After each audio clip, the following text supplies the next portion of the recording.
Dito sa bago namin lipat na bahay. Ito. Ayan. Oh.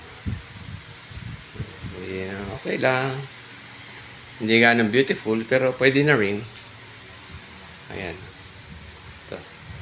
Kaming dalawa. Dalawa lang naman kami rito. Meron maitin ng tubig. Ayan. Tapos meron kaming ano rito. Konting lagyan pinggan. Ito. Ayan. Ayan.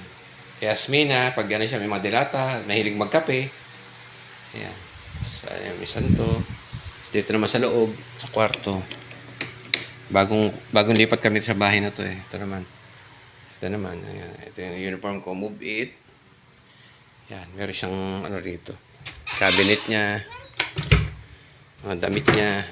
Ayan, may dress na siya rito. Salamin. Ayan. Ito naman yung mga damit niya. Hindi pa gano'ng maganda, pero okay. With aircon, pag nainitan siya, ano, ayan.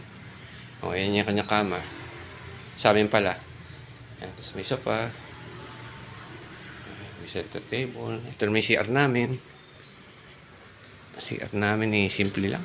Hindi naman gano'ng kagandahan. Ayan lang. Tapos, ayun. So, ayun yung tubigan niya. Ayun. Tapos yung mga ano namin. Ayan. Simple lang.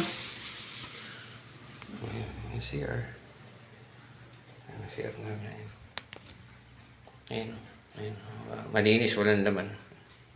Okay. So, wala. Yun lang. Salamat sa pagkita sa aking makeup room. Ayan. Makeover room. Makeover niya. Ayan. Okay.